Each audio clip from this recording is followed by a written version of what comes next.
Assalamualaikum warahmatullahi wabarakatuh. Perkenalkan, saya Putri Fatimah Ramadan dengan NIM 2406036.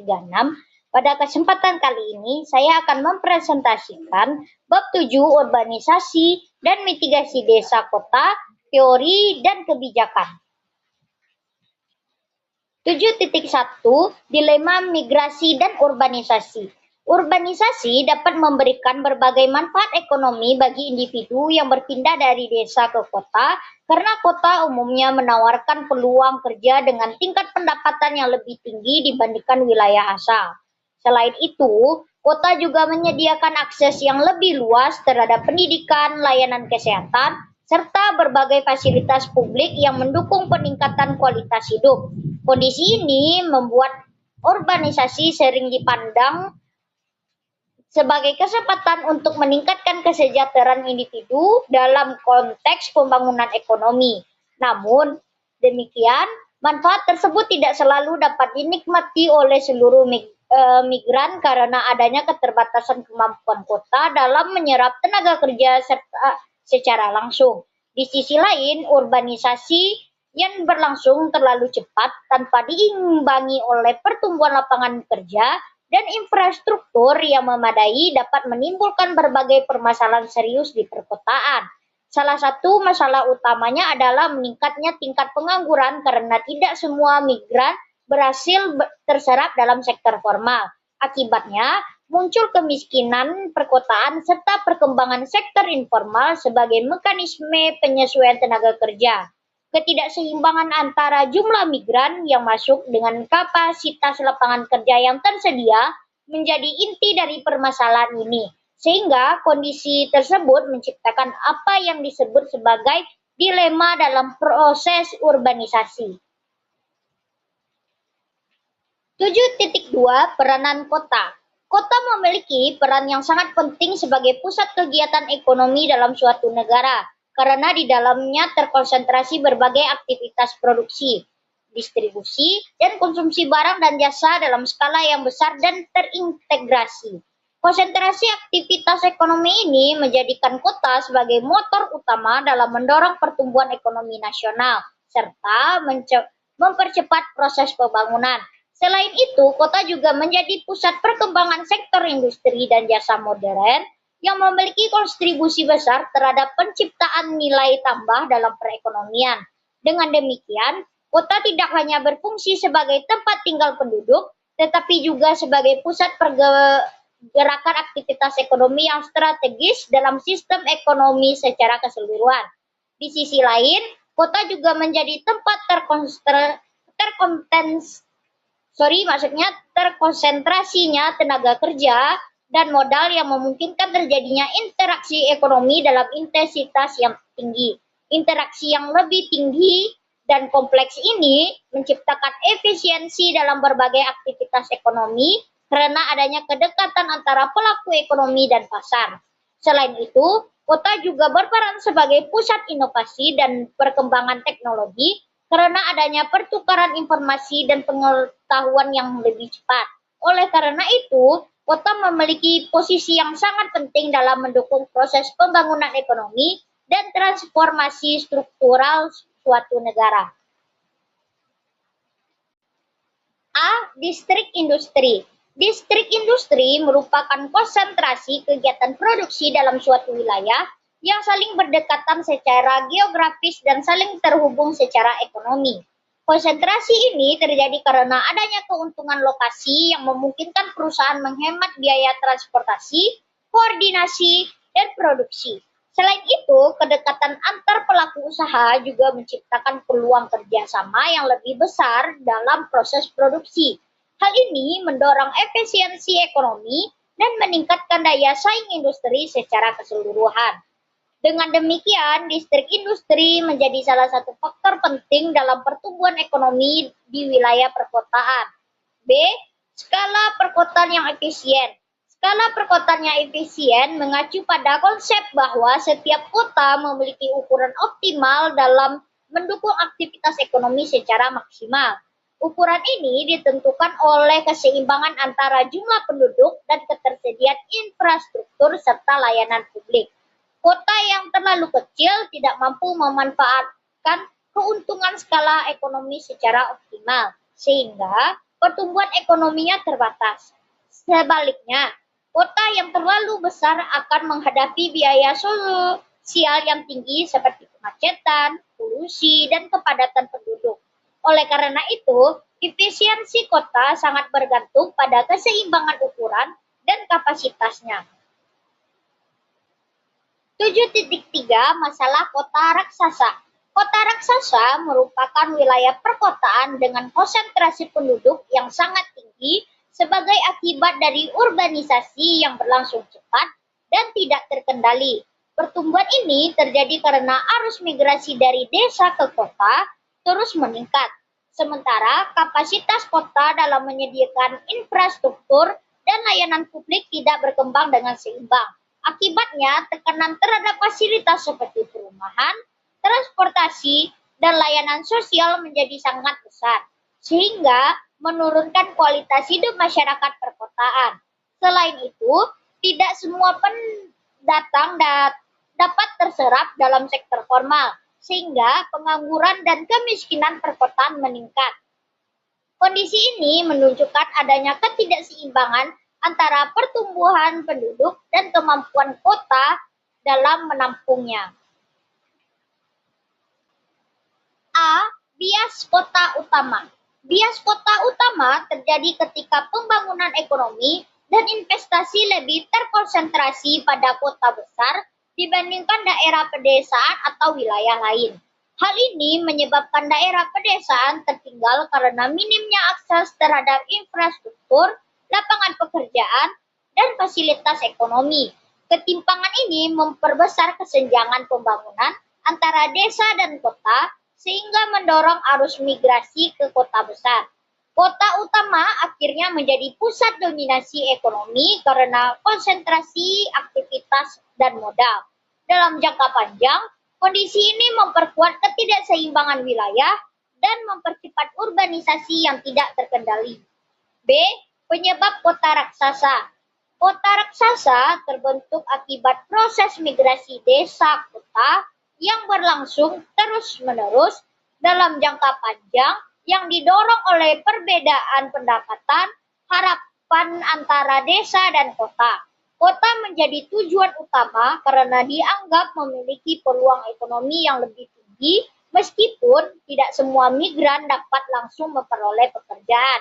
Selain itu, konsentrasi investasi, industri, dan kesempatan kerja di kota besar semakin memperkuat adanya daya tarik migrasi. Kebijakan pembangunan yang tidak merata juga mempercepat penumpukan penduduk di kota utama. Akibatnya, kota berkembang secara tidak seimbang dan menjadi sangat padat hingga membentuk kota raksasa. 4.7 Sektor informal perkotaan. Sektor informal perkotaan merupakan bagian dari aktivitas ekonomi yang tidak terdaftar secara resmi dalam sistem ekonomi formal, tetapi tetap memiliki peran penting dalam menopang kehidupan ekonomi di kota. Sektor ini muncul sebagai akibat dari keterbatasan lapangan pekerjaan di sektor formal yang tidak mampu menyerap seluruh tenaga kerja, terutama dari arus migrasi desa kota yang tinggi. Banyak pendatang akhirnya bekerja di sektor informal sebagai bentuk adaptasi untuk memperoleh pendapatan dan bertahan hidup di wilayah perkotaan. Meskipun tidak memiliki legalitas penuh, sektor ini tetap berkontribusi dalam mengurangi tingkat pengangguran perkotaan. Oleh karena itu, sektor informal menjadi bagian penting dalam dinamika urbanisasi. A. Kebijakan bagi sektor informal. Kebijakan terhadap sektor informal sebaliknya diarahkan pada pengakuan dan pemberdayaan, bukan penghapusan. Karena sektor ini sudah menjadi bagian nyata dari struktur ekonomi perkotaan. Sektor informal berfungsi sebagai penampung tenaga kerja yang tidak terserap oleh sektor formal, sehingga perannya sangat penting dalam menjaga stabilitas sosial ekonomi. Pemerintah dapat meningkatkan produktivitas sektor ini melalui pelatihan keterampilan, akses pembiayaan, dan dukungan usaha kecil. Selain itu, regulasi yang fleksibel diperlukan agar sektor informal dapat berkembang tanpa hambatan yang berlebihan. Dengan pendekatan tersebut, sektor informal dapat menjadi lebih produktif dan berkelanjutan. B. Perempuan di sektor informal. Perempuan memiliki peran yang signifikan dalam sektor informal karena sektor ini menawarkan fleksibilitas waktu kerja yang memungkinkan mereka tetap menjalankan peran domestik sekaligus memperoleh pendapatan. Namun, fleksibilitas ini sering diiringi dengan kondisi kerja yang tidak stabil, pendapatan kerja yang rendah, dan minimnya perlindungan hukum terhadap perempuan. Selain itu, perempuan di sektor informal juga menghadapi ketimpangan upah dibandingkan pekerja laki-laki dalam jenis pekerjaan yang sama. Kondisi ini menunjukkan adanya kerentanan ekonomi yang lebih besar bagi perempuan dalam pasar tenaga kerja informal. Oleh karena itu, isu perlindungan dan pemberdayaan perempuan menjadi sangat penting dalam konteks sektor ini. 7.5 Migrasi dan pembangunan. Migrasi merupakan bagian penting dalam proses pembangunan ekonomi karena berkaitan dengan perpindahan tenaga kerja dari wilayah pedesaan menuju wilayah perkotaan untuk memperoleh kehidupan yang lebih baik. Perpindahan ini biasanya dipengaruhi oleh adanya perbedaan pendapatan, kesempatan kerja, fasilitas pendidikan, dan tingkat kesejahteraan antara desa dan kota. Kota dianggap menjadi peluang ekonomi yang lebih besar sehingga menarik masyarakat desa untuk mencari pekerjaan dan meningkatkan taraf hidup mereka.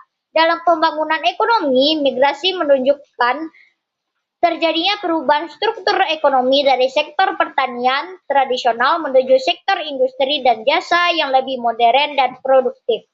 Dalam teori pembangunan ekonomi, migrasi dapat meningkatkan efisiensi alokasi sumber daya karena tenaga kerja berpindah dari sektor dengan produktivitas rendah ke sektor dengan produktivitas yang lebih tinggi. Perpindahan tenaga kerja tersebut berpotensi meningkatkan pendapatan individu, memperbaiki kualitas hidup masyarakat, dan mendorong pertumbuhan ekonomi nasional. Selain itu, migrasi juga mendapatkan dampak positif bagi daerah asal melalui pengiriman pendapatan dari pekerja kepada keluarga di desa.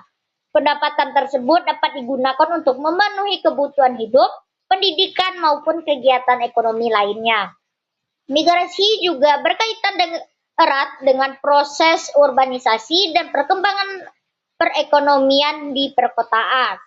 Semakin berkembangnya industri, perdagangan, dan pembangunan infrastruktur di kota menyebabkan wilayah perkotaan menjadi pusat pertumbuhan ekonomi yang menarik banyak penduduk desa untuk berpindah. Namun, jika jumlah pendatang lebih besar dibandingkan ketersediaan lapangan pekerjaan, maka dapat muncul berbagai masalah seperti pengangguran, kemiskinan perkotaan, dan meningkatnya sektor informal. Selain itu, kepadatan penduduk juga dapat menyebabkan munculnya pemukiman kumuh, kemacetan, dan meningkatnya kebutuhan fasilitas umum di perkotaan. Oleh karena itu, migrasi perlu dikelola dengan kebijakan pembangunan yang seimbang antara desa dan kota. Pemerintah perlu menciptakan kesempatan kerja, meningkatkan pembangunan infrastruktur, dan memperbaiki fasilitas ekonomi di wilayah pedesaan agar masyarakat tidak hanya bergantung pada kota sebagai pusat pekerjaan. Dengan pengelolaan yang baik, migrasi dapat menjadi faktor yang mendukung transformasi ekonomi dan pemerataan pembangunan.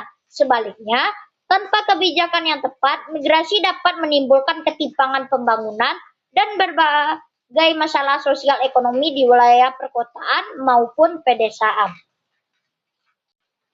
7.6 Menuju teori ekonomi tentang migrasi desa kota. A. Deskripsi verbal model Todaro. Model Todaro menjelaskan bahwa keputusan migrasi dari desa ke kota pada dasarnya merupakan keputusan ekonomi yang rasional.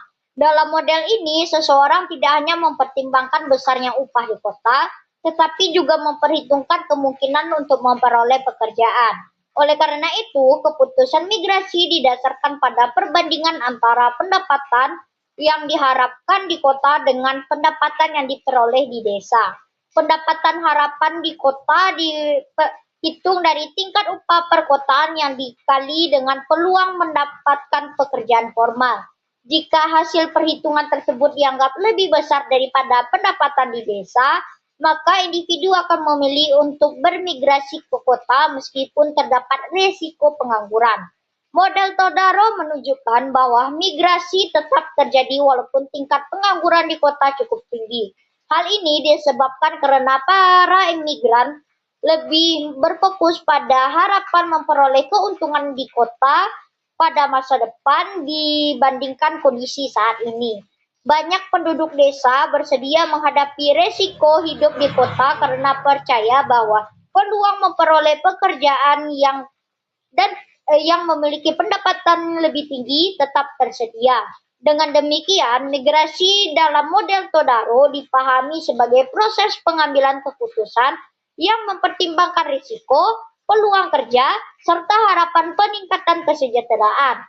Model ini juga menjelaskan bahwa arus migrasi desa kota merupakan bagian dari proses pembangunan ekonomi dan perubahan struktur tenaga kerja dalam suatu negara. B. Sebuah penyajian melalui diagram.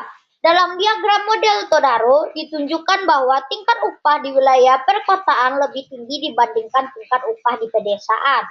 Perbedaan upah ini menjadi faktor utama yang menarik tenaga kerja desa untuk berpindah ke kota. Diagram tersebut juga menggambarkan bahwa jumlah pekerjaan formal di kota terbatas, sehingga tidak semua migran dapat langsung memperoleh pekerjaan. Akibatnya, sebagian tenaga kerja yang datang ke kota akhirnya menjadi penganggur atau bekerja di sektor informal dengan pendapatan yang rendah. Kondisi ini menjelaskan bahwa urbanisasi yang tinggi tidak selalu diikuti oleh kemampuan kota dalam menyediakan lapangan pekerjaan yang memadai. Diagram Todaro juga menunjukkan bahwa migrasi tetap berlangsung walaupun pengangguran perkotaan meningkat. Hal ini terjadi karena keputusan migrasi tidak hanya dipengaruhi oleh kondisi saat ini, tetapi juga oleh pendapatan harapan yang diperkirakan akan diperoleh di masa depan. Selama rata-rata pendapatan yang diharapkan di kota masih lebih tinggi dibandingkan di desa, maka arus migrasi akan terus terjadi. Oleh sebab itu, pengangguran perkotaan dalam model Todaro dipandang sebagai bagian dari keseimbangan migrasi dan bukan sekedar kegagalan sementara pasar tenaga kerja. Diagram ini membantu menjelaskan mengapa negara berkembang sering mengalami urbanisasi yang cepat bersamaan dengan tingginya tingkat pengangguran di kota. C. 5 implikasi kebijakan. Yang pertama, dalam model Todaro adalah penciptaan lapangan kerja di kota harus dilakukan secara hati-hati. Dalam model ini, peningkatan kesempatan kerja di kota memang dapat mengurangi pengangguran, tetapi di sisi lain juga dapat meningkatkan daya tarik migrasi dari desa ke kota. Ketika lowongan pekerjaan di kota semakin banyak, maka pendapatan harapan masyarakat desa juga meningkat. Akibatnya, semakin banyak penduduk desa yang tertarik untuk berpindah ke kota demi memperoleh peluang ekonomi yang lebih baik. Jika jumlah migran yang datang lebih besar dibandingkan jumlah pekerja yang tersedia, maka pengangguran perkotaan justru dapat meningkat. Kondisi ini menunjukkan bahwa kebijakan penciptaan lapangan pekerjaan tanpa pengelolaan migrasi yang baik dapat menimbulkan ketidakseimbangan baru di perkotaan. Oleh karena itu, pemerintah perlu menyesuaikan kebijakan ketenaga kerjaan dengan pengendalian urbanisasi agar pertumbuhan ekonomi kota tetap stabil dan mampu menyerap tenaga kerja secara optimal.